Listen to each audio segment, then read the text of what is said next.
किसी जंगल में 4 चोर रहते थे। वे चारों मिलकर चोरी करते और जो भी सामान उनके हाथ लगता उसे आपस में बराबर बराबर बांट लेते थे। वैसे तो वे चारों एक दूसरे के प्रति प्रेम प्रकट करते थे, किंतु मन ही मन एक दूसरे से ईर्ष्या करते थे। वे चारों अपने मन में यही सोचते थे कि यदि किसी दिन मोटा माल मिल जाए तो वह अपने साथियों को मारकर सारा माल हड़प लेगा। चारों चोर मौके की तलाश में थे, किंतु उन्हें ऐसा मौका अभी तक नहीं मिला था। चारों चोर बहुत ही दुष्ट और स्वार्थी प्रवृत्ति के थे। एक रात चारों चोर चोरी की इच्छा में इधर उधर घूम रहे थे।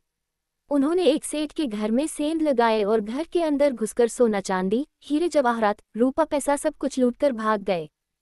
चारों चोर पुलिस से बचने के लिए 2 दिन तक जंगल में भूखे प्यासे भटकते रहे। सेठ ने चोरी की शिकायत पुलिस में दर्ज करा दी थी। सेठ की पुलिस विभाग में भी अच्छी जान पहचान थी। चोरों को पकड़ने के लिए शहर के चप्पे चप्पे पर पुलिस फैली हुई थी। जंगल से निकलना चोरों के लिए खतरे से खाली नहीं था। चोरों की इच्छा थी कि अभी वे कुछ दिन जंगल में छिपे रहें। धीरे धीरे चोरों के पास खाने पीने का सामान समाप्त हो गया। कुछ दिन तक तो उन्होंने भूख बर्दाश्त की, लेकिन जब भूख बर्दाश्त करना असंभव हो गया तो उन्होंने शहर से खाना मंगवाने का निश्चय कर लिया। आपस में सलाह करके 2 चोर शहर चले गए ताकि वहां की स्थिति का पता लगा सके और अपने साथियों के लिए भोजन भी ले आएं। उन्होंने शहर जाकर भरपेट खाना खाया और खूब शराब पी। उसके बाद उन्होंने योजना बनाई कि वे अपने दोनों साथियों को मारकर सारा माल खुद हड़प लेंगे। दोनों ने योजना को अंजाम देने के लिए खाने में जहर मिला दिया और जंगल की ओर लौटने लगे। दोनों चोर अपने अपने मन में यही सोच रहे थे कि खाना खाकर जब वे दोनों मर जाएंगे तो मैं इसे भी मार दूंगा और सारा माल हड़प कर अमीर बन जाऊंगा। उधर जंगल में उन दोनों चोरों ने खाना लेने गए हुए साथियों को मारने की योजना बना ली। वे भी उन्हें मारकर सारा धन हड़प लेना चाहते थे। जब दोनों चोर शहर से खाना लेकर आए तो जंगल में ठहरे हुए चोरों ने अपने साथियों पर हमला कर दिया और उन्हें मौत के घाट उतार दिया। अपने साथियों की हत्या करके वे दोनों चोर आराम से खाना खाने बैठ गए। खाने में पहले से जहर मिला होने के कारण वे दोनों भी तड़प तड़प कर मर गए। इसलिए कहते हैं कि बुरे का अंत हमेशा बुरा ही होता है। शिक्षा: इस कहानी से हमें ये शिक्षा मिलती है कि मनुष्य को बुरे काम नहीं करने चाहिए, क्योंकि बुरे का अंत बुरा ही होता है। एक नवयुवक था, छोटे से कस्बे का, अच्छे खाते पीते घर का, लेकिन सीधा सादा और सरल सा, बहुत ही मिलनसार। एक दिन उसकी मुलाकात अपनी ही उम्र के एक नवयुवक से हुई। बात बात में दोनों दोस्त हो गए। दोनों एक ही तरह के थे, सिर्फ 2 अंतर थे दोनों में। एक तो ये था कि दूसरा नवयुवक बहुत ही गरीब परिवार से था और अक्सर दोनों वक्त की रोटी का इंतजाम भी मुश्किल से हो पाता था।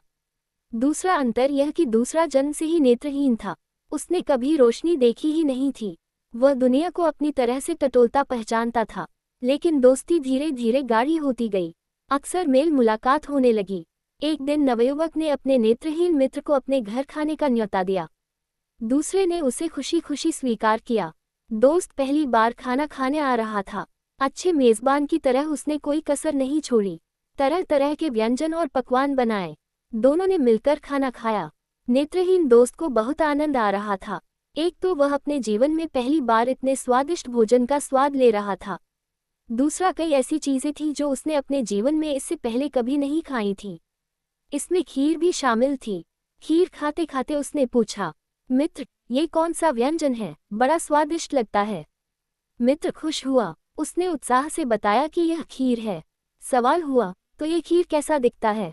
बिल्कुल दूध की तरह ही, सफेद। जिसने कभी रोशनी न देखी हो वह सफेद क्या जाने और काला क्या जाने।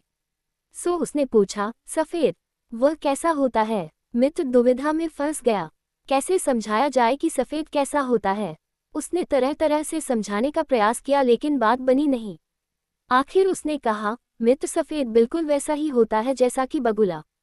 और बगुला कैसा होता है? यह एक और मुसीबत थी कि अब बगुला कैसा होता है ये किस तरह समझाया जाए। कई तरह की कोशिशों के बाद उसे तरकीब सूझी। उसने अपना हाथ आगे किया, उंगलियां को जोड़कर चोंच जैसा आकार बनाया और कलाई से हाथ को मोड़ लिया।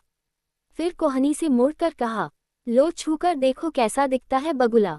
दृष्टिहीन मित्र ने उत्सुकता में दोनों हाथ आगे बढ़ाए और अपने मित्र का हाथ छू छू कर देखने लगा। हालांकि वह इस समय समझने की कोशिश कर रहा था कि बगुला कैसा होता है, लेकिन मन में उत्सुकता ये थी कि खीर कैसी होती है। जब हाथ अच्छी तरह टटोल लिया तो उसने थोड़ा चकित होते हुए कहा, अरे बाबा, ये खीर तो बड़ी टेढ़ी चीज होती है। वह फिर खीर का आनंद लेने लगा, लेकिन तब तक खीर ढेरी हो चुकी थी। यानी किसी भी जटिल काम के लिए मुहावरा बन चुका था, टेढ़ी खीर।